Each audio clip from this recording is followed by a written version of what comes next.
नमस्कार दोस्तों, स्वागत है आपका एग्री उड़ान के यूट्यूब चैनल पर। आज हम आपको ICAR का एक पुराना सेट सॉल्व करवाएंगे। यह पेपर जो है सन 2008 का है और हमने यहाँ पे लिए हैं संपूर्ण एग्रीकल्चर के प्रश्न, जो कि ICAR के एग्ज़ाम में 60 पूछे जाते हैं। तो यह जो सेट है ICAR के बच्चों के लिए तो इम्पॉर्टेंट है ही है। इसके साथ साथ में BHU और UP के टेट या अन्य कृषि प्रतियोगी परीक्षाओं की जो बच्चे तैयारी कर रहे हैं उनके लिए भी बहुत ही महत्वपूर्ण है। आपको क्या कहना है, इन सेट को सॉल्व करते चलना है और जितने क्वेश्चन आपको यहाँ पे नहीं आते हैं उनको लर्न कर लेना है, बाकी जितने आ रहे हैं उनको देखते चलना है। ठीक है, तो आप क्या कहना, जितने क्वेश्चन यहाँ पे आपको नहीं आ रहे हैं उनका एक नोट्स कवर करते चलना, जिससे हम जब आपको सारे सेट सॉल्व करवा देंगे तो आपको पता चल जाएगा कितने क्वेश्चन हैं जो आपको नहीं आते हैं और वो इम्पॉर्टेंट भी हैं। उनको लिख के रख लीजिए और लर्न करके रख लीजिए। ठीक है, तो जो व्यूअर चैनल पे पहली बार विजिट कर रहे हैं उनसे हम कहना चाहेंगे कि इससे पहले के भी हमने सेट सॉल्व करवा दिए हैं सन 2006 और 7 का। ठीक है, और आगे भी हम जो भी सेट हैं उनको सॉल्व करवाते रहेंगे टाइम टू टाइम। इसके अलावा हम आपको एग्रीकल्चर से रिलेटेड बहुत ही महत्वपूर्ण वीडियो देते रहते हैं, चैनल पे विजिट करते रहिए। तो चलिए आज का हम क्वेश्चन शुरू करते हैं। पहला क्वेश्चन है, वातावरण की सापेक्ष आर्द्रता किससे नापी जाती है? तो यहाँ जो करेक्ट आंसर हो जाएगा वो हो जाएगा चौथा, नमी मापी। देखिए यहाँ पे सूक्ष्म मापी तो होगा नहीं, वर्षा मापी भी नहीं होगा, जल मापी भी नहीं होगा। जो नमी मापी होगा इसको हम अगर बात करें तो हाइग्रोमीटर कहेंगे। ठीक है, हाइग्रोमीटर जो होता है ये क्या करता है, वातावरण की जो आपेक्षिक आर्द्रता होती है उसको नापता है। एक होता है हाइड्रोमीटर जो जल की मापता है। ठीक है, ये यहाँ पे वातावरण की बात हो रही है तो आप हाइग्रोमीटर या नमी मीटर याद रखेंगे। ठीक, अगला क्वेश्चन है, गोल्डन राइस किसका समरस होता है, मतलब स्रोत होता है, मतलब किसका सर्वाधिक स्रोत इसमें पाया जाता है? तो गोल्डन राइस में पाया जाता है सबसे ज़्यादा विटामिन ए। ठीक है, नेक्स्ट क्वेश्चन है,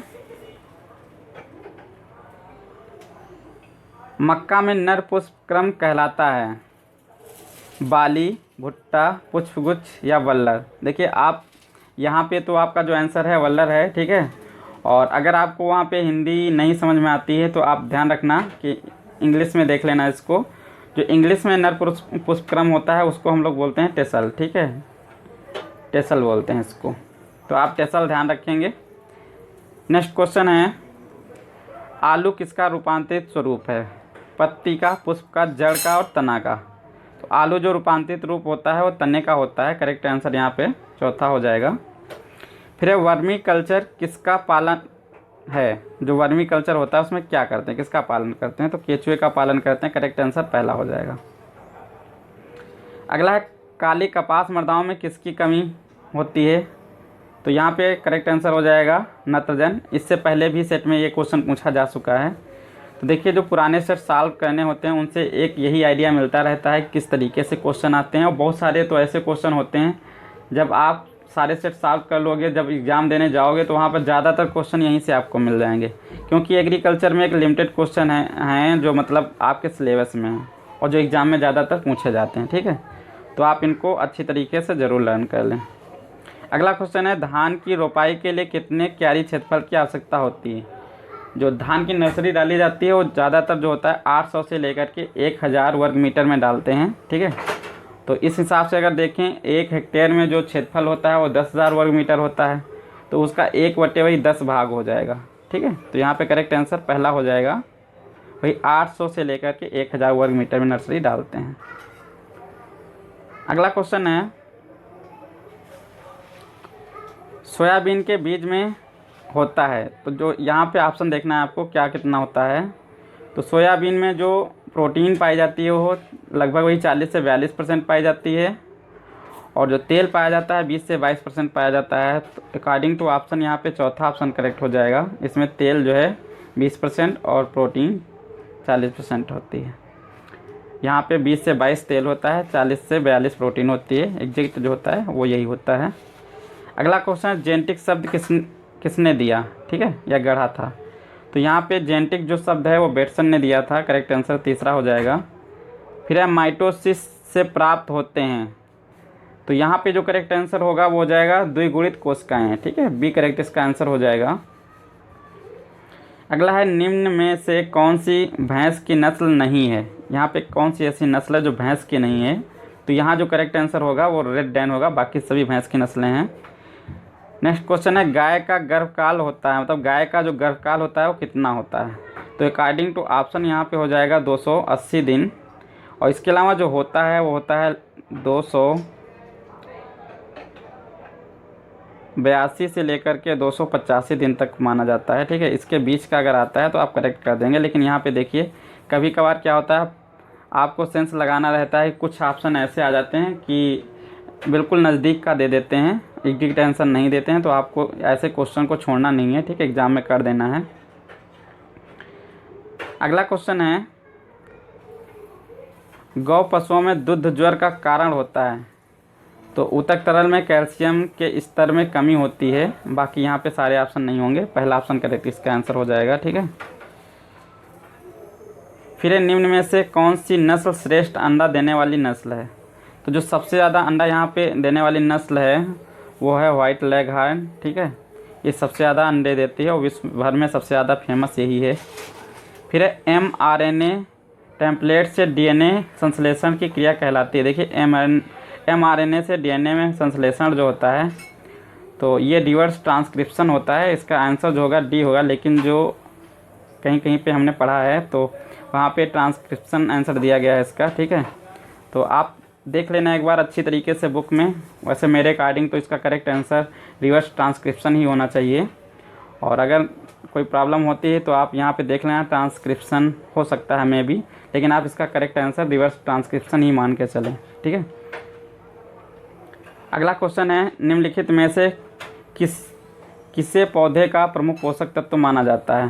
प्रमुख पोषक तत्व की बात कर रहा है यहाँ पे, तो प्रमुख पोषक तत्व होगा यहाँ पे N हो जाएगा, बाकी ये जो होंगे ये सेकेंडरी हो जाएंगे। फिर बर्ड फ्लू किससे होता है।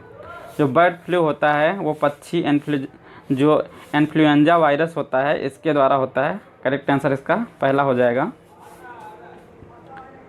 फिर अगला क्वेश्चन है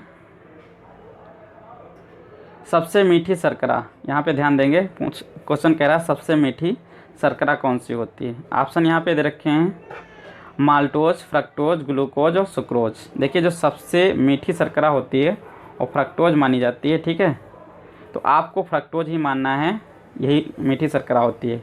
और इसका जो आंसर वैसे दिया गया था तो सुक्रोज है, वो नहीं आपको गिनना है, ये रॉन्ग है। यहाँ पे फ्रक्टोज ही करेक्ट आंसर होगा। ठीक है, फिर है पहला क्लोन डॉली किसका था। जो डॉली क्लोन था पहला ये भेड़ पे बनाया गया था। करेक्ट आंसर इसका डी हो जाएगा। फिर रिंडर पेस्ट रोग किससे होता है। जो रिंडर पेस्ट होता है विषाणु द्वारा होता है। करेक्ट आंसर इसका बी हो जाएगा। ठीक है, जो ये रिंडर पेस्ट होता है इसका एक जो वायरस होता है पैरामिक्सो वायरस होता है, इसी के द्वारा ये ज़्यादा होता है। ठीक है, फिर अगला क्वेश्चन है कलम लगाया जाने वाला पौधों का ऊपरी भाग कहलाता है। देखिए एक तो होता है जब हम कलम तैयार करते हैं, एक ऊपरी भाग होता है जिसको हम साख कहते हैं हिंदी में, और इंग्लिश में इसको सायन बोलते हैं। और जो नीचे का भाग होता है उसे रूट स्टॉक बोलते हैं। ठीक है, तो यहाँ पे जो ऊपर वाला भाग होगा उसे सायन कहेंगे। अगला क्वेश्चन है विषाणु की आनुवांशिक सामग्री है। जो विषाणु होता है उसकी आनुवांशिक सामग्री क्या होती है। तो यहाँ DNA अथवा RNA करेक्ट इसका आंसर हो जाएगा बी। ठीक है, अगला क्वेश्चन है विश्व में भैंसों की संख्या किस देश में सर्वाधिक है।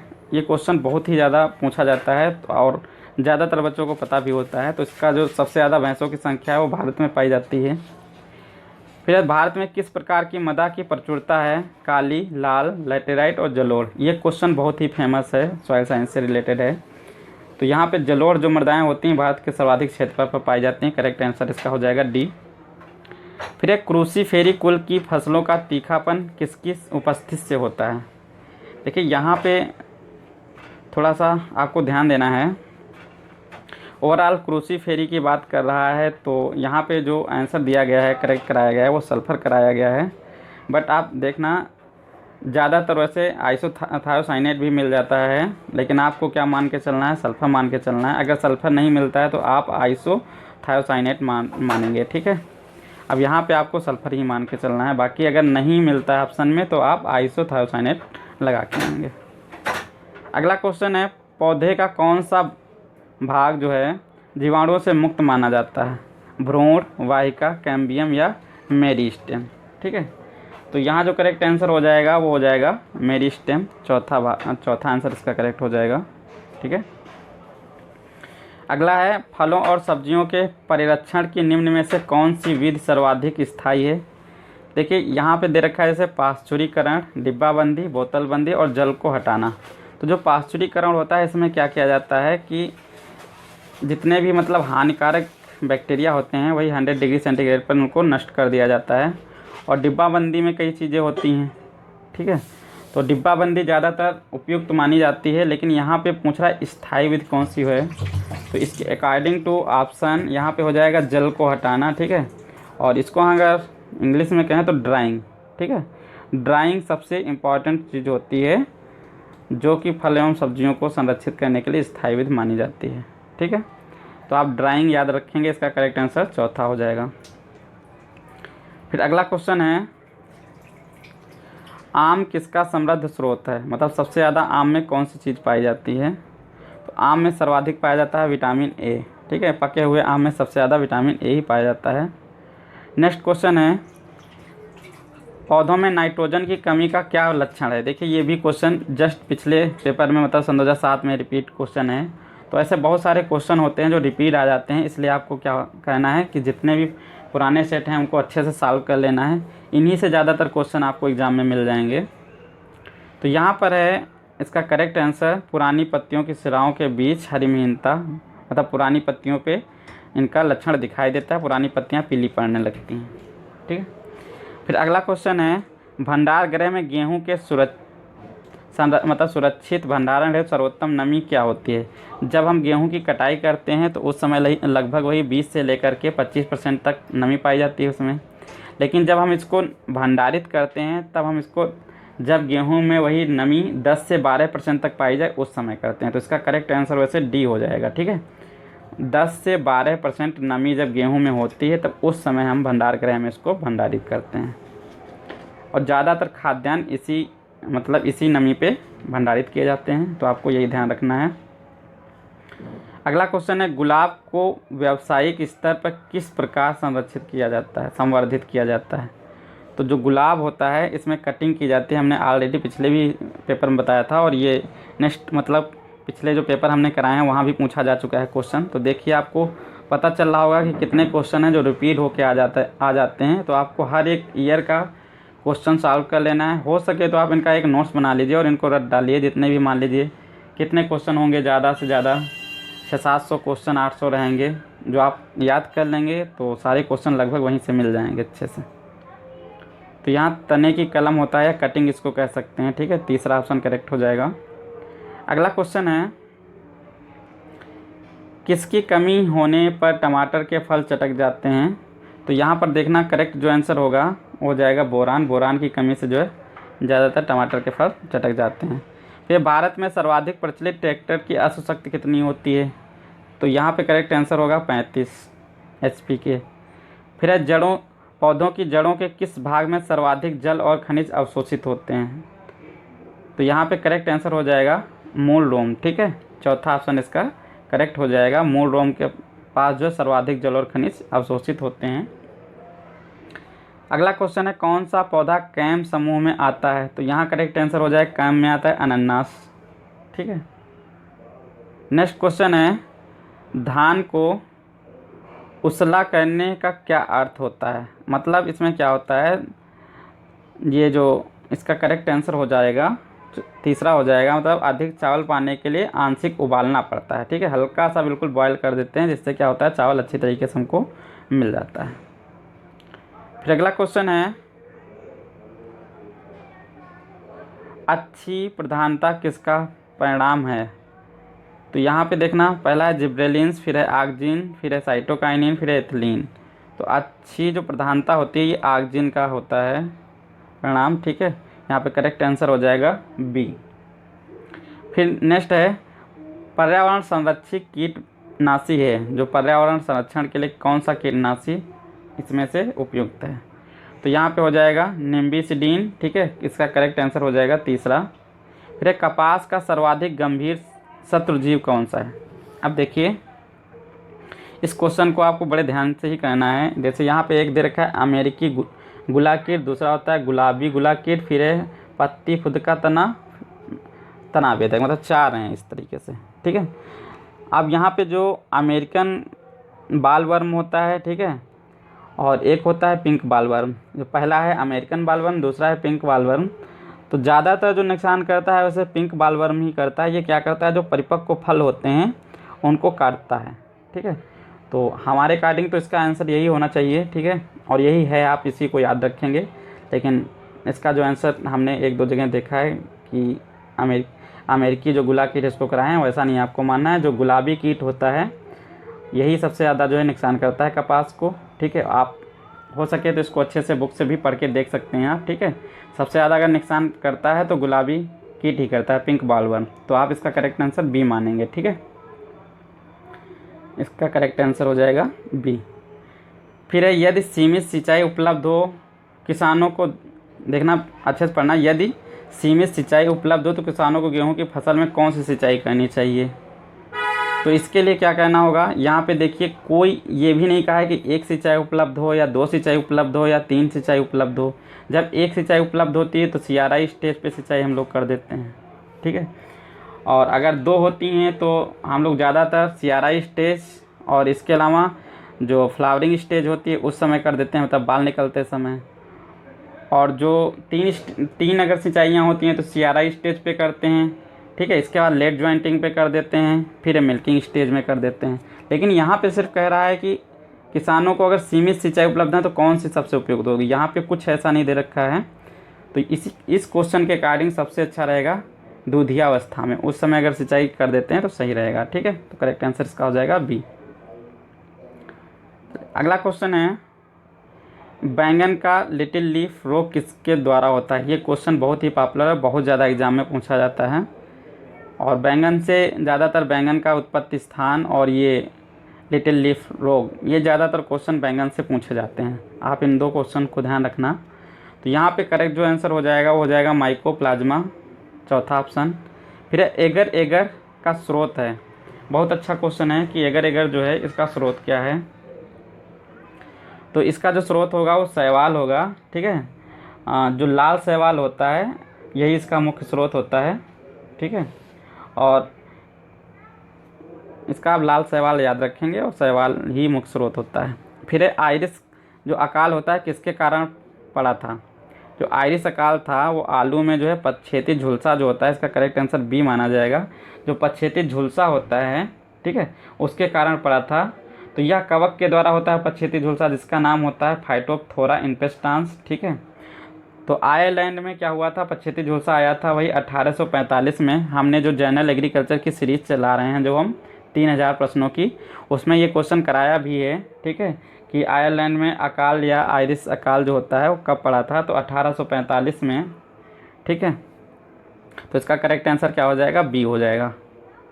अगला क्वेश्चन है गेहूं में परागण की विधि क्या है। तो गेहूं में जो परागण होता है वो स्वपरागण होता है, करेक्ट आंसर पहला हो जाएगा। अगला क्वेश्चन है नील हरित शैवाल किस जगत में आते हैं। तो जो नील हरित शैवाल होते हैं वो मोनेरा जगत में आते हैं, इसका करेक्ट आंसर पहला हो जाएगा। फिर अगला क्वेश्चन है बरसीम फसल की पहली जो बरसीम फसल है उसकी पहली कटाई अधिकतर कब की जाती है। बहुत इंपॉर्टेंट क्वेश्चन है। जो बरसीम की पहली कटाई की जाती है वो लगभग वही जो होता है 50 से लेकर के 55 डेज पे करते हैं, ठीक है। 50 से लेकर के 55 डेज पे करते हैं पहली कटाई। तो अब देख लीजिए अकॉर्डिंग टू ऑप्शन यहाँ पे हो जाएगा बुआई के 60 दिन बाद, ठीक है। बी ऑप्शन इसका करेक्ट हो जाएगा। फिर क्या करते हैं, पहली कटाई के बाद वही 25 से 30 दिन के अंतराल 25 से वही लगभग 35 दिन के अंतराल पर हर कटाई को करते रहते हैं। जो नेक्स्ट कटाइयाँ होती हैं 25 से लेकर के 35 दिन के अंतराल पे कंटिन्यू की जाती हैं, फिर धीरे धीरे डेज घटते जाते हैं, ठीक। अगला क्वेश्चन है उसी खेत में पिछली फसल की कटाई के पहले फसल का बोना कहलाता है। देखिए इससे पहले हम ये क्वेश्चन करा चुके हैं, जो हम आपको सीरीज चला रहे हैं उसमें हमने ये क्वेश्चन कराया है। तो यहाँ पे क्या हो जाएगा, करेक्ट आंसर रिले फसलन, ठीक है। रिले क्रॉपिंग में क्या होता है, एक फसल के जस्ट मतलब तुरंत एक फसल बोते हैं तो पूरे वर्ष में 4 फसलें लेनी रहती हैं। अगला क्वेश्चन है आर्जीमोन मैक्सिकाना किससे संबंधित है। जो आर्जीमोन मैक्सिकाना होता है वो सरसों से संबंधित है, ठीक है। सरसों में ही ये ज़्यादा उगता है, एक खरपतवार होता है जिसको हम लोग बोलते हैं सत्यानाशी, ठीक है। तो अगर आपसे कभी कभार पूछ दिया जाता है सत्यानाशी का साइंटिफिक नेम क्या है, तो आर्जीमोन मैक्सिकाना होता है। और ये किसका खरपतवार होता है, तो सरसों का। नेक्स्ट क्वेश्चन है गेहूं की फसल में चौड़े पत्ते वाले खरपतवारों के नियंत्रण के लिए किस रसायन का प्रयोग किया जाता है। देखिए सब वही क्वेश्चन बार बार रिपीट होके आते हैं, ठीक है। तो आपको क्या कहना है, ये सारे क्वेश्चंस अच्छी तरीके से याद कर लेने हैं तो आपको कोई भी एग्ज़ाम में प्रॉब्लम नहीं होगी। तो यहाँ पे जो चौड़ी पत्ती के लिए खरपतवार गेहूं में यूज किया जाता है सबसे ज़्यादा 2,4-D यूज किया जाता है, ठीक है। नेक्स्ट क्वेश्चन है बकरी की कौन सी दोहरी उद्देश्य वाली आदर्श नस्ल है। अब ये क्वेश्चन जो है कई बार एग्ज़ाम में पूछा जा चुका है और इसी तरीके से ऑप्शन वहाँ पे मिल जाते हैं आपको। तो यहाँ पे जो करेक्ट आंसर होगा वो जमुनापारी होगा। जमुनापारी एक ऐसी नस्ल है द्विउद्देशीय है। फिर है कॉल्विसीन का उपयोग सामान्यतः किस लिए किया जाता है। तो यहाँ जो करेक्ट आंसर होगा वो हो जाएगा गुणसूत्र दोहरे करने के लिए, पहला ऑप्शन करेक्ट इसका हो जाएगा। फिर जिंक सल्फेट को निम्न में से किसके साथ कभी नहीं मिलाना चाहिए। तो जिंक सल्फेट को SSP के साथ नहीं मिलाना चाहिए, चौथा ऑप्शन इसका करेक्ट हो जाएगा। फिर जेट्रोफा है क्या है, मतलब तेल देने वाला पौधा, शर्करा देने वाला पौधा, तेल और प्रोटीन के समृद्ध जो होता है फलीदार पौधा, गौड़ फलदार पौधा। तो यहाँ हो जाएगा तेल देने वाला पौधा। करेक्ट आंसर क्या हो जाएगा, पहला। नेक्स्ट क्वेश्चन है निम्न में से कौन सा अनावर्ती जो अनावृत बीजी है, कौन सा ऐसा है जो अनावृत बीजी है। तो यहाँ जो करेक्ट आंसर हो जाएगा वो हो जाएगा पाइनस रॉक्सबर्गी, ठीक है। तीसरा ऑप्शन इसका करेक्ट हो जाएगा। फिर निम्नलिखित में कौन सा जोड़ा सही है। तो यहाँ पे देखेंगे पहला करेक्ट जोड़ा है, इसके अलावा जो भी हैं सारे रॉन्ग हैं। जो विटामिन डी है ये भी रॉन्ग है, विटामिन बी ये भी रॉन्ग है, विटामिन ए ये भी रॉन्ग है, ठीक है। तो यहाँ पे जैसे विटामिन जो बी होता है उसको थायमिन बोलते हैं, विटामिन ए रेटिनॉल बोलते हैं और विटामिन डी जो होता है कैल्सीफेरॉल कहलाता है, ठीक है। तो यहाँ पे सारे जो विटामिन से रिलेटेड मतलब क्वेश्चन जो हैं मैंने पोमोलॉजी के वीडियो में आपको पढ़ा दिए हैं। आपको हमने कई बार बताया है कि जो भी विटामिन से रिलेटेड क्वेश्चन है हर एक एग्ज़ाम में आपको मिलेगा। पिछले जो भी हम सेट सॉल्व कराएँ हैं वहाँ पे देखिए आपको सारे क्वेश्चन मिल जाएंगे, यहाँ पे देखिए सारे क्वेश्चन मिल जाएंगे। आपको हम एक चीज़ कहना चाहेंगे, कुछ टॉपिक ऐसे होते हैं जहाँ से आपको एग्ज़ाम में क्वेश्चन मिलते ही मिलते हैं और वो हम आपको बीच बीच में गाइड भी करते रहते हैं।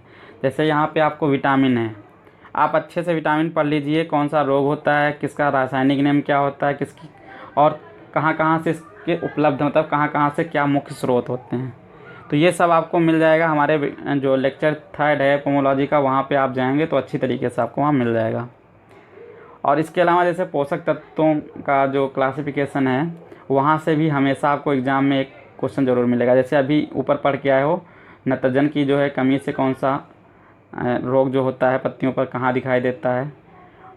तो इस टाइप के क्वेश्चन क्या है हर एक एग्ज़ाम में मिलते हैं, तो आपको यहाँ से अच्छे से पढ़ लेना, कभी एक कभी दो इस तरीके से भी मिल जाते हैं। फिर है म्यूरेट ऑफ पोटाश क्या है। तो म्यूरेट ऑफ पोटाश जो होता है वो KCl होता है, ठीक है। ये पिछले एग्जाम्स में पूछा जा चुका है। अगला क्वेश्चन है वर्गीकरण विज्ञान की श्रेणियों का सही क्रम क्या है। तो जो यहाँ पे जो सबसे सही क्रम है वो है डी, मतलब चौथा ऑप्शन। पहले आएगा संघ, फिर उसके बाद गण, फिर वर्ग, फिर कुल, फिर वंश, फिर प्रजाति, इस तरीके से आता है। और क्वेश्चन एक इस तरीके से भी आ जाता है कि जो वर्गीकरण की सबसे छोटी इकाई होती है वो प्रजाति ही होती है, ठीक है, स्पीशीज जिसको बोलेंगे। ये भी क्वेश्चन पूछ दिया जाता है। फिर है जल बचत के लिए सर्वाधिक उपयुक्त सिंचाई की पद्धति कौन सी है। अब यहाँ पे देखना सबसे ज़्यादा अगर जल बचत होती है तो ड्रिप इरिगेशन से होती है, बूंद बूंद सिंचाई, मतलब जो पौधों की जड़ों के पास डाली जाती है। इसके बाद अगर हम बचाव की बात करें तो स्प्रिंकलर द्वारा होती है। तो सबसे ज़्यादा अगर बात करता है तो ड्रिप इरिगेशन आपको याद रखना है, यहाँ पे तीसरा ऑप्शन करेक्ट हो जाएगा। फिर है पर्णरंध्र का खुलना और बंद होना किससे नियंत्रित होता है। तो जो के आयन होता है मतलब पोटेशियम के द्वारा रंध्रों का खुलना और बंद होना नियंत्रित होता है। एक क्वेश्चन बहुत एग्जाम में पूछा जाता है। और जस्ट देखो, मैं अभी आपसे कह रहा था कि जो पोषक तत्व होते हैं उनसे क्वेश्चन आते ही आते हैं, इसेंशियल पोषक तत्व जो भी हैं। तो यहाँ पे तुरंत देखिए आपको क्वेश्चन इससे पहले भी एक पूछा जा चुका है, एक यहाँ पे मिल गया। जो पोटेशियम के मतलब लक्षण होते हैं क्या होते हैं, तो रंध्रों का खुलना और बंद होना। तो 2 क्वेश्चन यहाँ पे 2 या 3 हो जाएंगे, आप पूरा अच्छे से देखना, मिल जाएंगे आपको। तो ऐसे मेजर टॉपिक जो हैं उनको आपको अच्छे से लर्न करना, एक एक क्वेश्चन मतलब पॉइंट टू पॉइंट याद कर लीजिए। ये कोई भी क्वेश्चन अगर आ जाए तो आप उसको करके ज़रूर आओ एग्ज़ाम में, ठीक है। कुछ ऐसे टॉपिक होते हैं खुद को पता है कि यहाँ से क्वेश्चन आने ही आने हैं, तो उसको कर लो अच्छी तरीके से। चलिए अगला क्वेश्चन है, मृदा की किस अवस्था में अधिकांश फसलों की खेती की उपयुक्त स्थिति का बोध होता है। तो चिपचिपापन, कठोर, भुरभुरापन, कीचड़दार। तो देखते हो जब भी हम लोग खेती करते हैं तो जब खेत में खूब अच्छी तरीके से ओट होती है तो उस समय हम उसकी जुताई करके बीज की बुआई करते हैं, तो वही भुरभुरापन सबसे करेक्ट होता है। तो आज के ये 60 क्वेश्चन थे, बहुत ही इंपॉर्टेंट थे। मुझे लगता है कि इन सभी क्वेश्चन जितनी भी सेट हैं आप इनको अच्छे से लर्न कर लीजिए। और आपका पढ़ने का एक उद्देश्य होना चाहिए कि हर सेट को जब आप सॉल्व करते हैं तो ये ज़रूर देखते चलिए कहाँ कहाँ से मतलब कौन कौन से टॉपिक से कौन कौन से क्वेश्चन बार बार उठ रहे हैं। उनको हर एक टॉपिक से जितने क्वेश्चन उठते हैं आप अच्छी तरीके से उनको अलग अलग लिख लें, तो एक आपको संपूर्ण बिल्कुल अच्छी तरीके से आइडिया मिल जाएगा कि किस किस जगह से किस तरीके के क्वेश्चन पूछे जा रहे हैं। तो आपको एग्ज़ाम में समझ लीजिए सबसे ज़्यादा सरलता हो जाएगी। कुछ भी मत पढ़िए, सिर्फ आप इनकी एनालिसिस कर लीजिए सारे पेपर्स की, और वहीं से अच्छे से पढ़ लीजिए। आपको कहीं भी कुछ पढ़ने की ज़रूरत नहीं है, सारी बुकें पढ़ने की इतनी कोई आवश्यकता नहीं जितना आपको इन पेपर्स की एनालिसिस करने की आवश्यकता है, ठीक है। तो हमारा काम है आपको बताना और आपको साथ साथ में करना भी है। तो चलिए आज का अगर आपको वीडियो पसंद आता है तो अपने सभी दोस्तों तक शेयर करना, और अगर आपने चैनल सब्सक्राइब नहीं किया है तो हमसे जुड़ने के लिए चैनल को ज़रूर सब्सक्राइब कर लें। तो आज के लिए इतना ही, मिलते हैं नेक्स्ट वीडियो में। धन्यवाद।